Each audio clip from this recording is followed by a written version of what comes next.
Hello viewers, welcome to my channel. आज हम chapter third pair of linear equations में exercise 3.6 का question 1 का पार्ट 4 सोल्व करेंगे।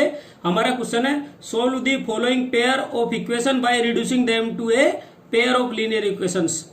अर्थात नीचे दिए गए समीकरण युग्म को रेखीय समीकरण युग्म में परिवर्तित कीजिए।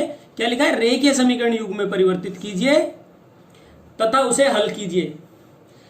तो चलिए शुरू करते हैं। ये हमारा सवाल है। दोनों इक्वेशंस को लिख लेते हैं। पहले तो 5/x-1 plus 1/y-2 equal to 2। दूसरी इक्वेशन है 6/x-1 minus 3/y-2 equal to 1। ये दोनों इक्वेशंस दी हुई है। तो इन इक्वेशंस को देखिए, हमें रेखीय समीकरण युग्म में परिवर्तित करना है। रेखीय समीकरण युग्म का मतलब ax plus b y plus c equal to 0 वाली फॉर्म में इनको बदलना है। हमें यही करना है ना। तो इसके लिए हमें क्या करना होगा? सबसे पहले इस इक्वेशन को देखिए, हम इस प्रकार लिख देते हैं 5 इंटू 1/x-1 प्लस यहां पर हम लिख देते हैं 1 ले लेते हैं इसको, क्योंकि कोई भी इसके साथ नहीं है। 1/y-2 equal to 2।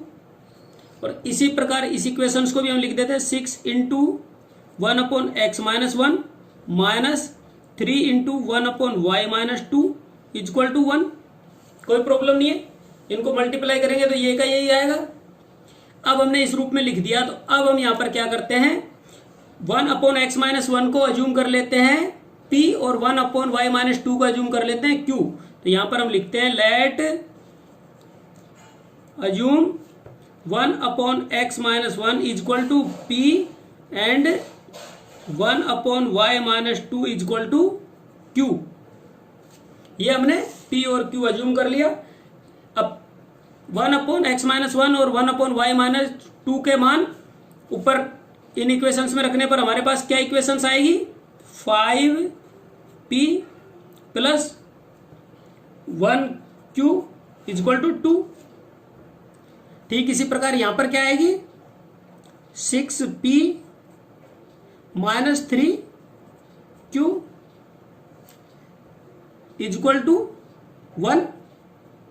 ये हमें इक्वेशंस, अब देखिए लीनियर इक्वेशंस के रूप में है या नहीं। तो यहां देखिए कोफिशिएंट a की जगह 5 है, ax वेरिएबल x की जगह यहां पर p है। तो ax by minus c equal to 0 हो सकता है ये, या ax by माइनस सी हो सकता है। तो यहां पर देखिए रेखीय समीकरण के रूप में आ गई। अब हम इसे इस प्रकार लिख लेते हैं 5p plus q equal to 2। ये हमारी इक्वेशन क्या आ गई? 1 आ गई। इसी प्रकार 6p minus 3q equal to 1। ये हमारी इक्वेशन 2 आ गई। बराबर साथियों, ये हमें दो इक्वेशन लीनियर इक्वेशंस के रूप में मिल गई। अर्थात हमने क्वेश्चन को पेयर ऑफ लीनियर इक्वेशंस के रूप में परिवर्तित कर लिया। जिस प्रकार हमें सवाल में बोला जाता है ठीक उसी प्रकार हम चलते जाएंगे, कहीं भी किसी तरह की प्रॉब्लम नहीं है। फिर हमें इसमें देखिए क्या लिखा है।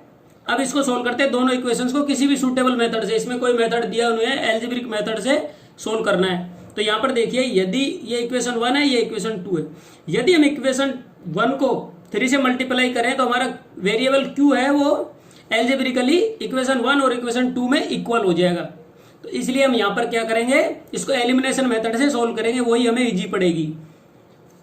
तो यहां पर लिखते हैं बाई एलिमिनेशन मेथड, अर्थात विलोपन विधि से।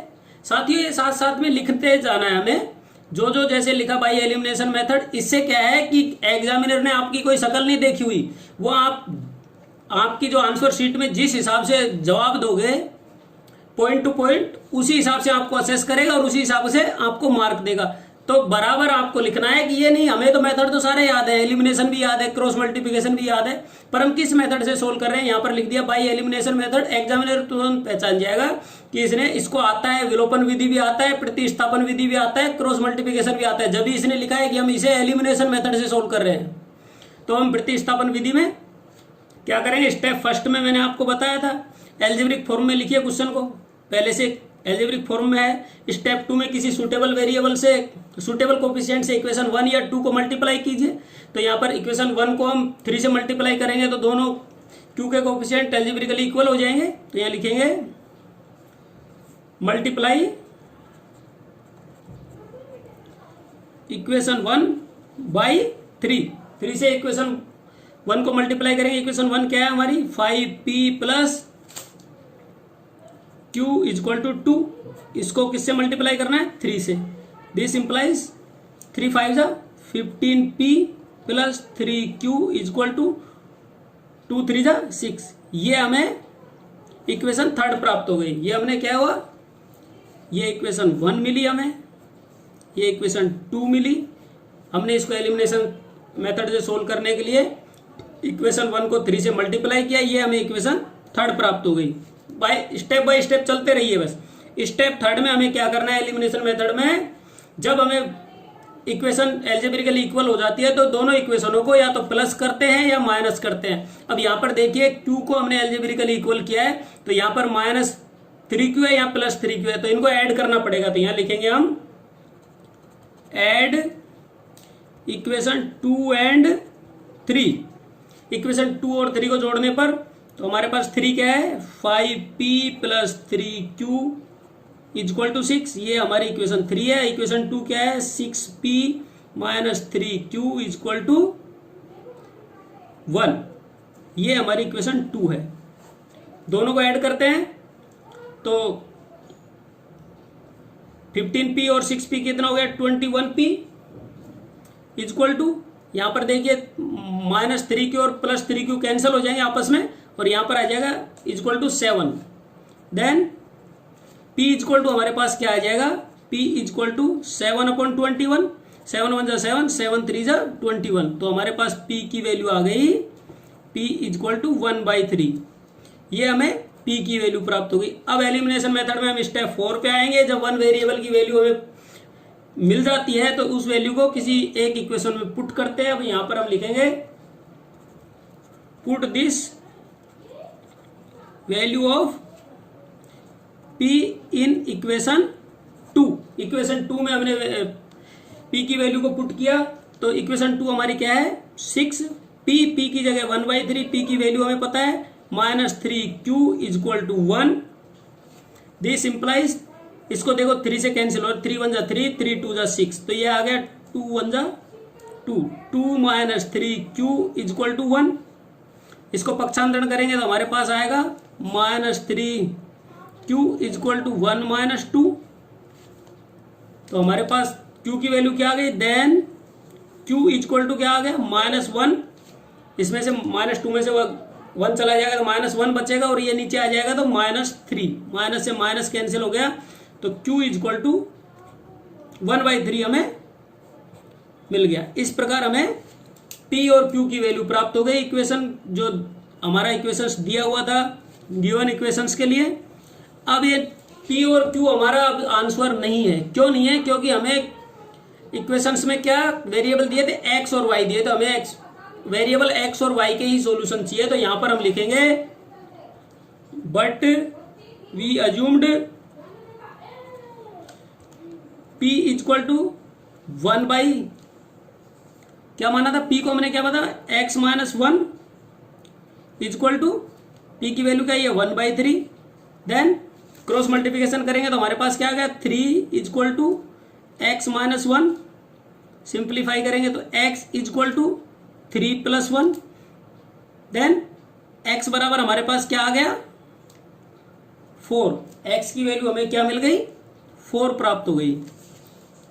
ये हमें x की वैल्यू प्राप्त हो गई। इसी प्रकार हमने q को क्या अज्यूम किया था, q इक्वल टू हमने किया था y minus 2, 1/y minus 2, y minus 2। और q की वैल्यू हमें क्या प्राप्त हुई है, सॉरी ये q है, q की वैल्यू हमें क्या प्राप्त हुई है 1/3। इसको क्रॉस मल्टीप्लाई करेंगे तो हमारे पास आएगा 3 equal to 1 minus 2। Cross multiply हो जाएगा तो ये 1 से होगा और ये भी 1 से होगा। सिंप्लीफाई करेंगे तो y इक्वल टू क्या आ गया, इसको राइट साइड में ले जाएंगे तो हमारे पास क्या आ गया, इसको लेफ्ट साइड में ले आएंगे -2 को, तो ये आ गया 3+2 देन y इक्वल टू क्या हुआ 5। इस प्रकार हमें y की वैल्यू भी प्राप्त हो गई, y की वैल्यू हमें 5 प्राप्त हुई और x की वैल्यू हमें 4 प्राप्त हुई। तो अब हम यहां पर लिखेंगे hence solution is x equal to 4 and y equal to 5। साथियों, हमने इस सवाल को बिल्कुल उस प्रकार किया जिस प्रकार हमें सवाल में बोला गया, ठीक वैसे के वैसे हम चलते गए और सवाल को लाइन बाय लाइन सोल्व कर दिया। यदि आपको मेरा यह वीडियो अच्छा लगा तो एक बार इसे लाइक और शेयर जरूर करें। थैंक यू साथियों।